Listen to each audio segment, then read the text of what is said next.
kapo twagana okukiriza ku kintu kimu namugamba kube oluyimba nga tuli ffenna nga yawagira okuzza emmundu kugombolola nga gwogamba kulunayo ndala nga nze ngamba kukimayo ndala emmundu tezibwa kugombolola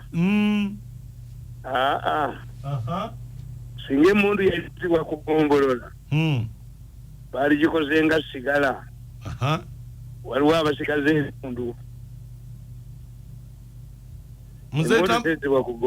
Mzee Tamale kazibwe kapo kyatukoledde ne mu byobufuzi mulimu ebiwemeneku ate byebiriwa enkya ne kivuma Museveni enkya ne bakiwa ssente oli ne yeekalakala n'emmundu n'avuma enkya n'ajja abatali principled abo ebiwemeneku mu byobufuzi mulimu ebiwemeneku political opportunists enkya bali eno enkya bali luddawa ate ne baddayo ne bakola batya kakati olwo oluyimba lulungi nnyo era ffe Abaganda twogerera mu ngero na mu nnyimba. Mwami Tamale Mirundi wanjisebo aba FDC NUP DP bakwataganye boogere ku kino ekyaba MPs n'aba gavumenti z'ebitundu okulonda president anti essaawa bw'ebeera enfu essaawa enfu obudde bwe butuuka bwe yafiiridde bannamu essaawa enfu nga yafudde ziri ssaawa 3 kano akatambula ne kayimirira bwetuuka ku ssaawa ezo bannamu alo ebo nkuwulira ekyo balwanira bwereere kubanga ono akireeta ayagala debate. The moment you debate on something, you give it credibility. This thing must be dismissed. Those who are pursuing it must be hunted down. And Museveni is the most biggest loser. Ekyo kikutegeeza ki?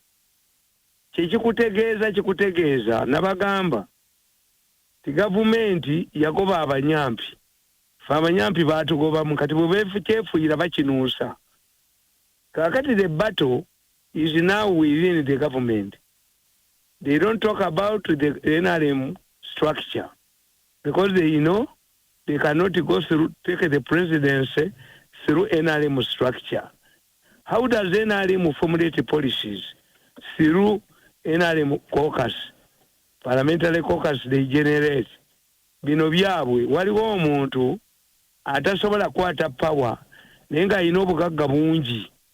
Kakati oyo atuuse ku mbeera yakwata dda Ssaabalamuzi n'agoba Kadaga n'ateekawo sipiika owuwe n'agenda nga n'awamba ministries zonna n'agoba abantu. Kakati watuuse that is a coup. We should treat it as a coup, an attempted coup. Museveni should get worried. Why? They are rewriting Museveni's legacy. Nze nabaga nti omwana afaanana ne kitaawe tebamutwala mu DNA.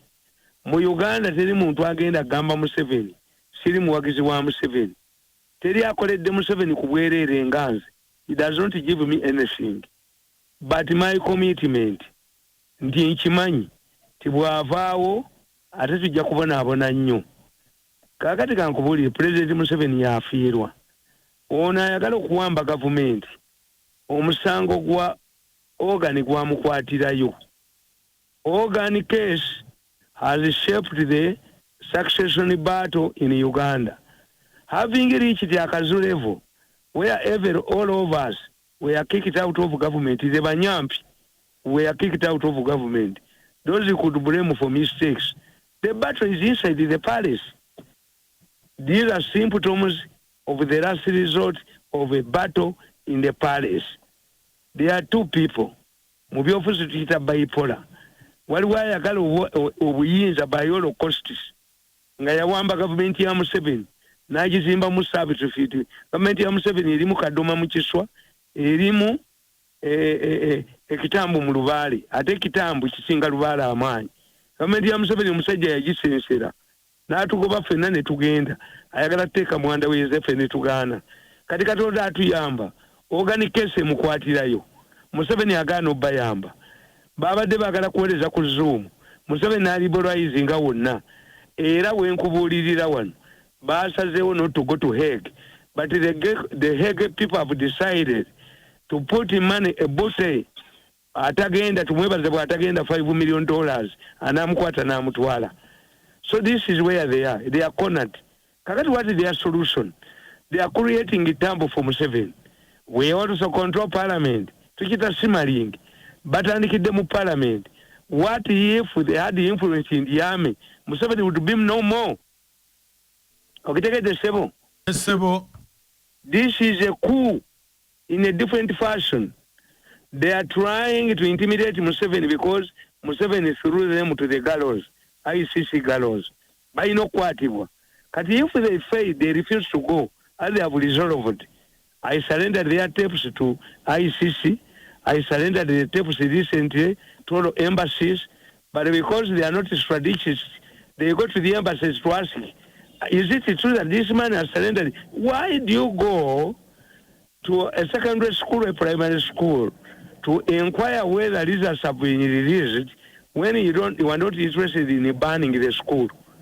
What takes you there?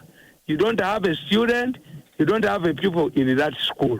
Why do you go to embassies sneaking out whether I have surrendered all the tapes? I surrendered them to teach them a lesson because they are pressurizing me, thinking that dangling money.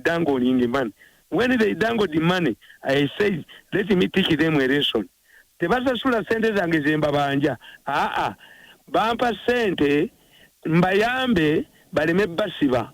Essajja libadde litikomya abakazi ku kyalo ne bajjanga baligoba abe gye likwatidde ne bajjanga bali battula emiggo ffe tuli kuweka mu nju. You have humiliated us. ICC, you've committed an external offense where government has no control. You have been thrown into the gallows. Katubayambe mbayambe.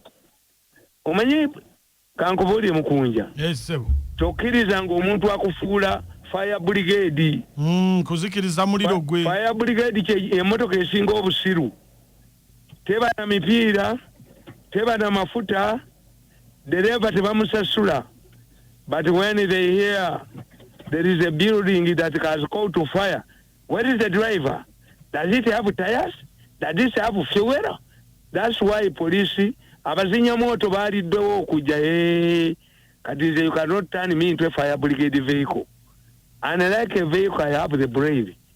They wanted me to tango money mbumba yambi ngende ekyankwanzi bambula akamiri nginalinja kujja nabo tebalira byafuna afokoni nalingena n'abantu 10 injadi 50 ejogo lyabwe ndi bamalemu kakati what you are saying abo bonna be mulaba FDC nani tukita contempt card where will they go through? Nobody can take a defranchise Ugandans for article ekugamba no power belongs to the people of Uganda who will exercise it through elected leaders. Nobody can usurp power in Uganda without being subjected to an election. Look what Kampala Authority. The mayor is elected by universal suffrage. The councillors are elected by universal suffrage. Why? Why don't we say that Kampala is an authority? Let the Minister of Kampala appoint directors like Uganda Revenue Authority because of this provision, unchangeable constitution. This is a fundamental and entrenched provision. But when you hear people like Kafuzi, the Kafuzi is not a lawyer. They are people who masquerade as lawyers. Those who did the law are different, and those who did the raw material and the lawyers. Byawukanira wa raw material ne law. Kafuzi yasoma raw material. My son did the law. The two of my sons, brilliant lawyers, did the law.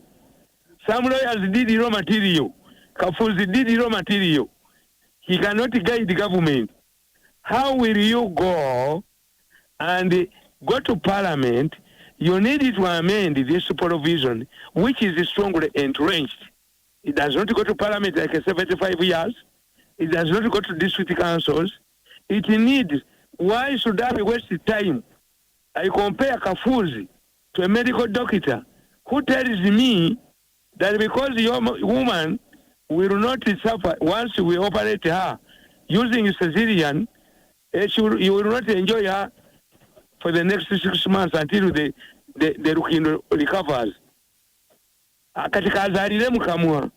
Kafuzi, the Attorney General of Museveni, is telling us that it is possible for a pregnant woman to produce, to deliver through the mouth. He did raw material. Kafuzi should be sacked.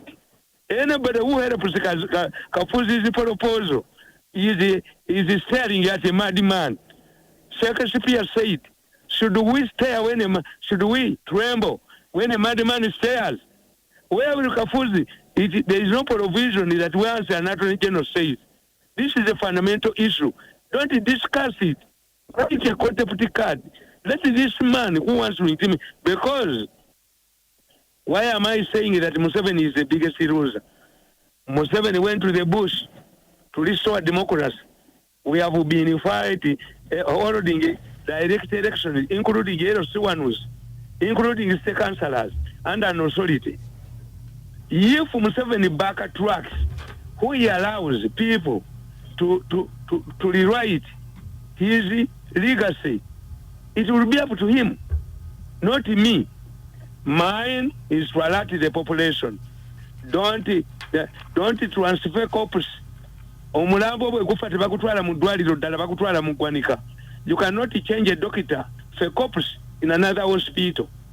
Those who are debating are helping Kafuzi that Kafuzi is injecting a corpus with the new drugs, thinking that he can recover.